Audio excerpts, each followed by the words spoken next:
सबको जय यीशु की। विश्वासियों, आज हम एक महान संत का पर्व मनाते हैं। माता कलीसिया एक महान पर्व मनाती है, एक महान संत का, जो है मरियम मगदलेना, जो पुनर्जीवित यीशु को देखने वाली पहली महिला बनी। उन्होंने पुनर्जीवित यीशु को देखा। वो बड़े तड़के सुबह उनके कब्र पर गई थी, जो उन्होंने कब्र खाली देखी और प्रभु यीशु को पुनर्जीवित देखा। हम सब ने योहन के सुसमाचार में ये वर्णन सुना है, पढ़ा है कि मरियम मगदलेना पहली वो महिला थी जिन्होंने पुनर्जीवित यीशु को देखा और प्रभु की खाली कब्र को भी माता मरियम मगदलेना ने सबसे पहले देखा। वही माता मरियम के साथ प्रभु यीशु के क्रूस के पास भी खड़ी थी। प्रभु को उसके सारे शिष्य छोड़कर चले गए थे, सिर्फ संत योहन वहाँ खड़े थे। उनकी माता थी, मरियम मगदलेना थी, और कुछ और भी महिलाएं थी जो प्रभु की सेवा टहल किया करती थी। क्योंकि मरियम मगदलेना ने प्रभु की सेवा की। कुछ कहीं मरियम मगदलेना के बारे में सुना गया है कि वो एक पापी महिला थी। नहीं, वो पापनी नहीं थी। प्रभु ने उनके अंदर से 7 दुष्ट आत्माओं को निकाला था और उसके बाद उन्होंने अपना जीवन प्रभु को समर्पित किया। आज हमें भी अपना जीवन प्रभु को समर्पित करने की ज़रूरत है।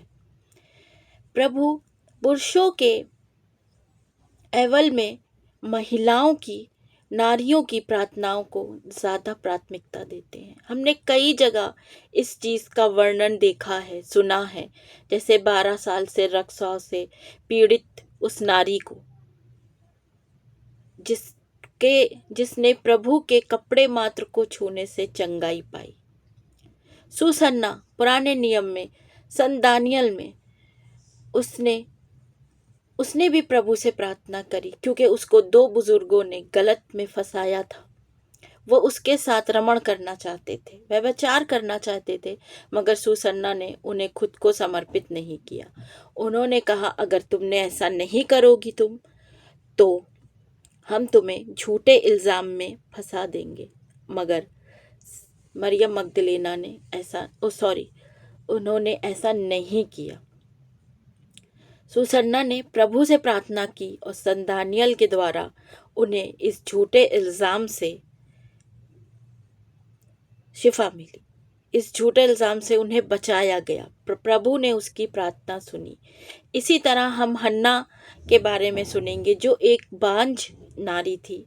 उसने प्रभु से प्रार्थना करी, रो रो कर उसके मंदिर के सामने खड़े होके, कि प्रभु, अगर आप मुझे एक पुत्र देंगे तो मैं उसे आपको समर्पित करूंगी। और वही बच्चा, वही पुत्र उसका आगे चलकर शैमुएल बना, जिसने राजा शाऊल को चुना। प्रभु ने राजा शाऊल को चुना और उसने उसका अभिषेक किया। उसने दाऊद को भी अभिषेक किया। नारियों में बहुत सी नारियां हैं, जैसे मरियम है।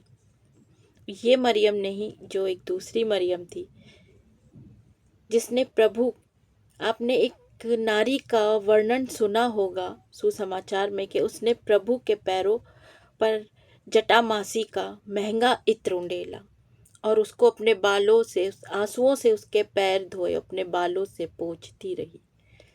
वो वही मरियम थी जिसके भाई को प्रभु यीशु ने जिंदा किया था, लाजरुस। वो वही मरियम थी। वही पापनी स्त्री थी वो, जिसको प्रभु ने उसके पापों को क्षमा किया। और भी बहुत सी नारियां हैं जिनकी प्रार्थनाएं प्रभु ने सुनी।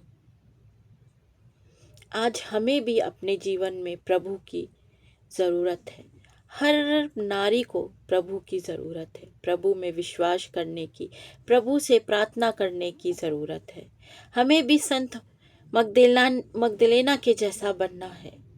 हमें भी प्रभु के पीछे अपने जीवन को समर्पित करना है और वही पहला संदेश लेकर प्रभु का पुनर्जीवित यीशु का उनके चेलों के पास गई, क्योंकि प्रभु ने उससे कहा था कि मैं अपने पिता और तुम्हारे पिता, मैं अपने ईश्वर और तुम्हारे ईश्वर के पास जाता हूँ। मेरे भाइयों से कहो कि वो गलीली को जाए, मैं उन्हें वहाँ मिलूंगा। वही पहला संदेश लेकर प्रभु यीशु के शिष्यों के पास गई।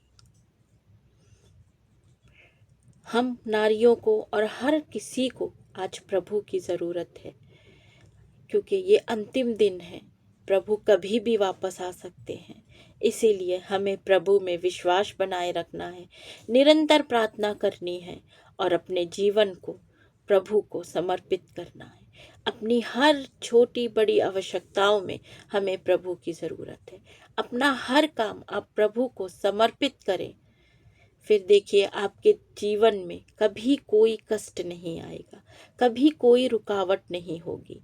आप अपने हर छोटे बड़े फैसले को प्रभु में रखें, पवित्र आत्मा को समर्पित करें। अपना जीवन, अपने फैसले, अपना हर काम आप पवित्र आत्मा को समर्पित करें। सबको जय मसीह।